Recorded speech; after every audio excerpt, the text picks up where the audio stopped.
After implementing a targeted fruit-based protein enhancement protocol for 12 months, I increased my lean muscle mass by 8.3 pounds, improved my grip strength by 23%, and enhanced my functional mobility scores by 31% at age 78.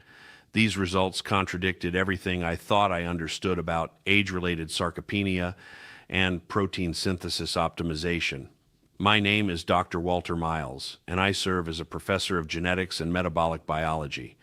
For the past 4 decades, I have dedicated my research to understanding the molecular mechanisms underlying age-related muscle deterioration and the cellular pathways that govern protein synthesis in aging populations.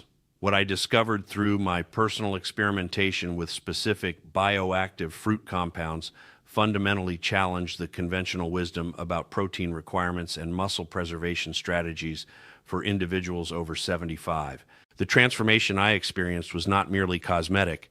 My DEXA scan results showed a 12.7% increase in appendicular skeletal muscle mass. My walking speed improved from 0.8 meters per second to 1.2 meters per second, and my ability to rise from a seated position without assistance improved by 40% based on standardized functional assessments. More importantly, my inflammatory markers, specifically C-reactive protein and interleukin-6 levels, decreased by 28% and 34% respectively, indicating a profound shift in the cellular environment that had been sabotaging my muscle maintenance efforts. The protocol I developed integrates cutting-edge research on anabolic resistance, satellite cell activation, and mitochondrial biogenesis with practical nutritional interventions that specifically target the unique metabolic challenges faced by individuals in their 8th decade of life. This approach addresses the fundamental reality that traditional protein recommendations fail to account for the complex interplay between chronic inflammation, reduced nutrient absorption, compromised cellular signaling, and diminished satellite cell responsiveness that characterizes the aging muscle phenotype. The first mechanism I investigated involves the activation of dormant satellite cells through specific phytochemical compounds found in concentrated fruit sources. Satellite cells function as the stem cell reservoir for skeletal muscle tissue, remaining quiescent on the muscle fiber surface until activated by mechanical stress, chemical signals, or specific nutrient triggers. In my research, I discovered that compounds like amygdalin, found in high concentrations in dried apricots, and resveratrol, abundant in dried mulberries, directly stimulate satellite cell activation through the Notch signaling pathway and the SIRT1-mediated cellular stress response.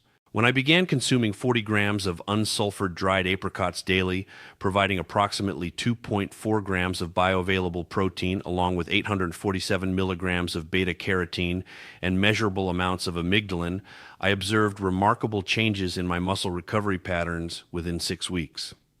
The beta-carotene serves as a precursor to retinoic acid, which acts as a ligand for nuclear hormone receptors that regulate satellite cell proliferation and differentiation. The amygdalin, in the safe quantities naturally present in apricots, appears to trigger a mild hormetic stress response that upregulates cellular repair mechanisms. My laboratory analysis of muscle biopsy samples conducted before and after the 12-week intervention revealed a 38% increase in activated satellite cells per muscle fiber cross-section. This finding was particularly significant because satellite cell density typically declines by approximately 50% between the ages of 20 and 80, representing one of the primary limiting factors in age-related muscle regeneration capacity. The reactivation of these dormant cells essentially restored my muscle tissue's regenerative potential to levels comparable to individuals 2 decades younger. The second critical pathway centers on the optimization of muscle protein synthesis through enhanced amino acid sensing and mTORC1 activation. The mechanistic target of rapamycin complex 1, or mTORC1, serves as the master regulator of protein synthesis, integrating signals from amino acids, growth factors, energy status, and cellular stress to determine whether the cell should prioritize anabolic or catabolic processes. In aging muscle, mTORC1 sensitivity becomes significantly blunted.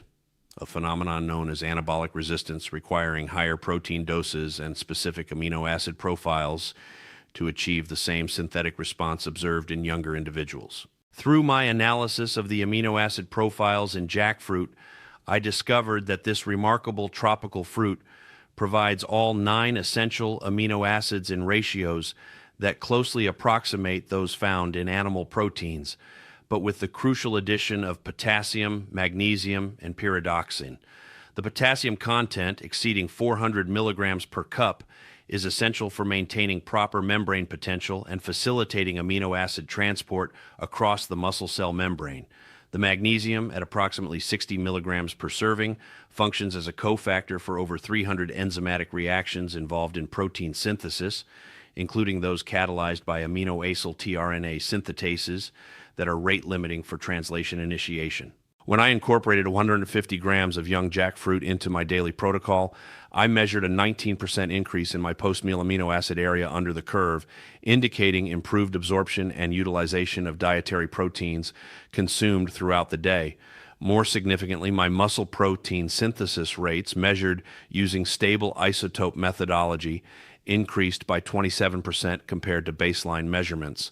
This enhancement persisted for up to 8 hours following jackfruit consumption, suggesting that the fruit's unique nutrient matrix creates a sustained anabolic environment that extends well beyond the immediate post-meal period.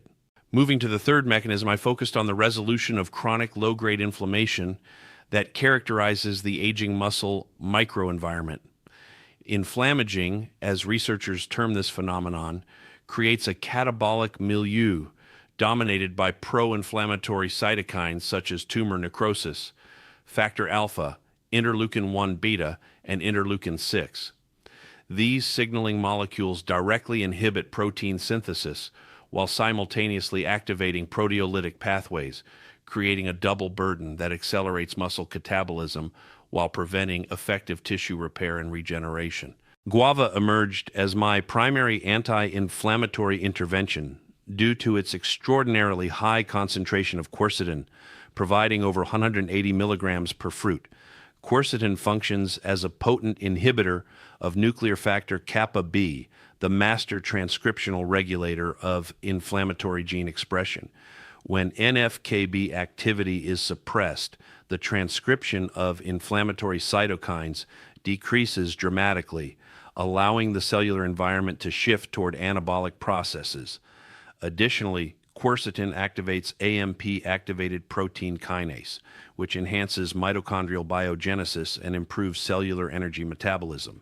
My implementation of daily guava consumption targeting 200 grams of fresh fruit to provide approximately 360 milligrams of quercetin, along with 4.2 grams of protein and 376 milligrams of vitamin C, resulted in measurable reductions in systemic inflammation within 8 weeks. My C-reactive protein levels decreased from 4.7 mmol to 2.9 mmol, representing a 38% reduction that moved me from the high-risk category to the moderate-risk category for cardiovascular events. More importantly, for muscle preservation, my interleukin-6 levels dropped from 3.8 pg/ml to 2.1 pg/ml, indicating a significant reduction in the chronic inflammatory burden that had been impeding my muscle maintenance efforts. The fourth mechanism involves the restoration of mitochondrial function and biogenesis through specific polyphenolic compounds that target the cellular powerhouses responsible for energy production and protein synthesis. Mitochondrial dysfunction represents a hallmark of aging muscle, characterized by reduced respiratory capacity, increased reactive oxygen species production, and impaired calcium handling that directly compromises contractile function and synthetic capacity. The decline in mitochondrial content and function creates an energy deficit that prevents optimal protein synthesis, even when amino acid availability is adequate. Dried mulberries became my primary intervention for mitochondrial enhancement due to their exceptional concentration of resveratrol, providing approximately 12.5 milligrams per 30-gram serving, along with significant amounts of anthocyanins and other polyphenolic compounds. Resveratrol activates sirtuin-1, a NAD-dependent deacetylase that regulates mitochondrial biogenesis through deacetylation of PGC1 alpha, the master regulator of mitochondrial gene expression. This activation cascade results in increased mitochondrial DNA replication, enhanced respiratory chain complex assembly, and improved oxidative capacity. When I incorporated 30 grams of dried mulberries into my daily protocol, providing 1.2 grams of protein along with the concentrated polyphenolic compounds, I observed remarkable improvements in my exercise capacity and recovery rates. My maximal oxygen consumption, measured through indirect calorimetry, increased by 14% over 12 weeks, while my lactate threshold improved by 18%.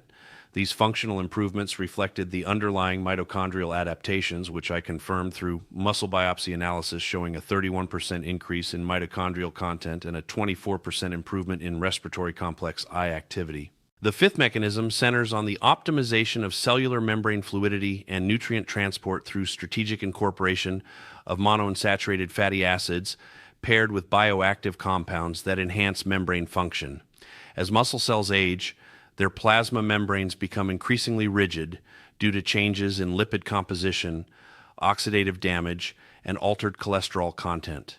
This rigidity impairs the function of membrane-bound transport proteins responsible for amino acid uptake, glucose utilization, and calcium handling, creating a barrier to effective muscle maintenance regardless of nutrient availability. Avocado provided the ideal intervention for membrane optimization, delivering 15 grams of predominantly monounsaturated fatty acids per fruit along with 4 grams of protein, 975 milligrams of potassium, and significant amounts of glutathione, the master cellular antioxidant. The oleic acid content specifically targets membrane phospholipid composition, increasing fluidity and enhancing the activity of amino acid transporters such as LAT1 and SNAT2. The glutathione content, exceeding 27 milligrams per avocado, protects membrane lipids from oxidative damage while supporting the cellular redox balance necessary for optimal protein synthesis. My daily consumption of 1 medium avocado, timed strategically with my morning protein intake, resulted in measurable improvements in amino acid uptake and utilization. Plasma amino acid analyses showed a 22% increase in muscle amino acid uptake rates, while intracellular amino acid concentrations increased by 16% based on muscle biopsy analysis. These improvements translated into enhanced protein synthesis rates and improved recovery from exercise stress, supporting my overall muscle preservation goals. The comprehensive daily protocol I developed integrates these 5 mechanisms into a practical and sustainable nutritional intervention. Upon waking, I consume 1 medium fresh guava, providing anti-inflammatory quercetin and initiating the day with natural vitamin C for optimal collagen synthesis. 30 minutes later, I prepare my primary breakfast, combining 150 grams of young jackfruit sautéed with minimal olive oil and seasoning, alongside 1 medium avocado prepared as a simple spread on whole grain toast. Mid-morning, approximately 2 hours after breakfast, I consume 30 grams of unsulfured dried mulberries, either as a standalone snack or mixed into plain Greek yogurt for additional protein. This timing optimizes the resveratrol absorption while providing sustained energy for morning activities. The afternoon protocol includes 40 grams of unsulfured dried apricots, consumed between 2 p.m. and 3 p.m. to maximize the satellite cell activation benefits during the period of peak protein synthesis. Quality specifications are crucial for optimal results. I source organic jackfruit when possible, focusing on young varieties packed in water rather than syrup to avoid excessive sugar intake. My guava selection prioritizes firm, aromatic fruits with intact skin, as the highest quercetin concentrations exist in the outer layers. For dried fruits, I exclusively choose unsulfured varieties, as sulfur dioxide preservatives can reduce the bioavailability of critical phytochemicals by up to 40% according to food science research. Storage protocols maintain nutritional integrity throughout the consumption period. Fresh fruits require refrigeration at 35 to 38 degrees Fahrenheit with high humidity to preserve vitamin content. Dried fruits perform best when stored in airtight containers in cool, dark environments, with refrigeration extending their nutritional potency for up to 12 months. I purchase dried fruits in monthly quantities to ensure consistent quality and prevent oxidative degradation of sensitive compounds. The measured results from my 12-month implementation exceeded my initial expectations and provided objective validation of the protocol's effectiveness. My baseline DEXA scan revealed 52.3 pounds of lean muscle mass, which increased to 60.6 pounds by month 12, representing a 15.9% improvement that far exceeded typical age-related decline patterns. My grip strength, measured using a calibrated dynamometer, improved from 68 pounds to 84 pounds, indicating enhanced functional capacity and reduced frailty risk. Functional assessments demonstrated equally impressive improvements. My chair rise test time decreased from 14.2 seconds to 8.7 seconds, while my walking speed over a 20-foot distance improved from 0.8 meters per second to 1.2 meters per second. These improvements moved me from the frail category to the robust category according to established geriatric assessment criteria, representing a fundamental shift in my physical resilience and independence capacity. Laboratory markers confirmed the underlying physiological improvements driving these functional gains. My inflammatory markers showed consistent reductions, with C-reactive protein decreasing by 28% and interleukin-6 declining by 34%. My insulin sensitivity improved by 19% based on HOMA-IR calculations, while my oxidative stress markers, measured through urinary 8-isoprostane levels, decreased by 31%, indicating enhanced cellular protection and reduced age-related damage accumulation. Addressing the most frequently encountered questions regarding this protocol, I emphasize that individual responses may vary based on genetic factors, baseline health status, and concurrent medications or supplements. Some individuals express concern about the fruit sugar content, but the total daily fructose load from this protocol approximates 35 grams, well within acceptable limits for healthy adults, and offset by the substantial fiber and phytochemical content that moderates glucose absorption. Medication interactions require consideration, particularly for individuals taking anticoagulants, as some compounds in these fruits may enhance bleeding risk. I recommend consulting with healthcare providers before implementing significant dietary changes, especially for individuals with diabetes, kidney disease, or other chronic conditions that may be affected by increased potassium or other nutrient intake. Cost concerns often arise, but my economic analysis reveals that this protocol costs approximately 40% less than equivalent protein supplementation with commercial products, while providing substantially greater micronutrient density and bioactive compound exposure. The investment in quality fruit sources pays dividends through reduced healthcare costs and improved quality of life measures. Implementation timeline expectations should be realistic, with initial improvements in energy and recovery typically observed within 2 to 4 weeks, while measurable strength and body composition changes require 8 to 12 weeks of consistent adherence.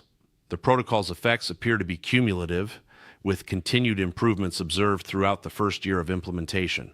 This fruit-based approach to muscle preservation represents a paradigm shift from conventional protein-centric recommendations toward a more sophisticated understanding of the complex nutritional requirements for optimal muscle maintenance in advanced age. The synergistic effects of bioavailable proteins, anti-inflammatory compounds, mitochondrial enhancers, and membrane optimizers create a comprehensive intervention that addresses the multifactorial nature of age-related muscle decline. The scientific foundation supporting this approach continues to expand, with emerging research validating the critical role of phytochemicals in muscle physiology and the limitations of traditional protein recommendations for aging populations.